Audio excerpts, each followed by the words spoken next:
A pair of Republican legislators in Mississippi have a novel solution to the possibility of future gun control legislation, other types of legislation coming out of the federal government. They're going to be trying to form a joint legislative committee on the neutralization of federal law. And we've got some interesting quotes on that. Every time the conservatives start talking about neutralization, I wish that they had studied a little bit more during social studies class. I think maybe they did, and they thought, yeah, that worked out well. Yeah, at one point, it briefly worked out until it was eventually struck down. Right. But let's start with what they propose to do. This is from the Mississippi Balance of Powers Act.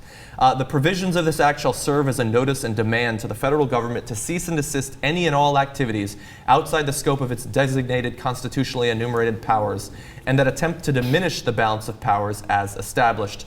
The committee will be allowed to review any and all existing federal statutes, mandates, and executive orders for the purpose of determining their constitutionality. And they go on to say, any measure that is found to be beyond the scope and power assigned to the federal government under Article 1 of the United States Constitution or in direct violation of the Mississippi Constitution of 1890 may be recommended for neutralization by the simple majority vote of each house of the Mississippi State Legislature.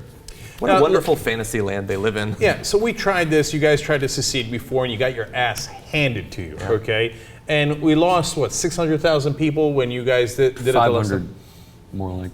Yeah, okay, around 500,000. That's enough, okay. I think. Yeah, I think that ought to do it, okay? Now, you want to get your ass kicked again, okay? You losers.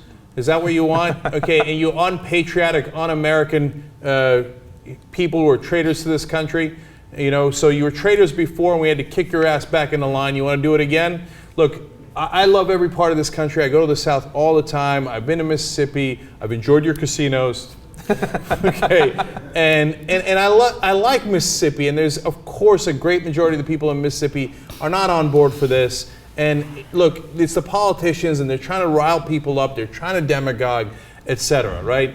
But come on, man, to go down, you're in the South and you're going to go down in this ridiculous federal, we're going to neutralize federal laws route again? Yeah. Again? Like you did in the 1950s when Eisenhower sent troops to Mississippi and Arkansas? Yeah, and by the way, what happened then? Okay, you look like you're a national embarrassment, and because you were, in fact, you were a worldwide embarrassment to the point that you had to change your ways. Because it was immoral, and it was sickening, and it was wrong. And we sent the National Guard, and you didn't win. I know you're bitter. And again, I'm talking about the minority of conservatives there who never, ever let it go. Remember that in the Republican primaries, about a quarter of Mississippi Republican voters said that interracial marriage should be illegal. Illegal, not frowned upon, not I don't like it. It should be illegal. Yeah. I'm talking about those guys, okay? You lost, you're going to lose again. You keep losing because you're a loser. And I guess it makes you incredibly bitter. And you say, oh, wow, I don't need the rest of the U.S. Are you kidding me? Without the rest of the U.S., you would be lucky to be Guatemala. You would be thrilled to be in Guatemala's position, okay? Mississippi, come on. My family's from Arkansas, and the saying in Arkansas is "Thank God for Mississippi." And I'm sure they have that same saying in Alabama and other places because Mississippi's at the bottom of every health and welfare index in the United States. Yeah. You are the butt end of the United States of America. And you're going to challenge the head like, oh, yeah, we got this thing figured out down here. I don't think so, okay? Now, it's not to say the federal government does everything right. Of course not. We challenge the federal government all the time. But there's a way to do it. You say, hey, look, we're against this law. We want to organize against this law. We want to vote against this law. We want to collect people who are energized to be against it. That's democracy. To say, hey, that's the law. I don't give a damn. I'm going to neutralize it. And I'm not going to listen to your federal law. Well, that makes you, you were traitors before, and it goes down that path again.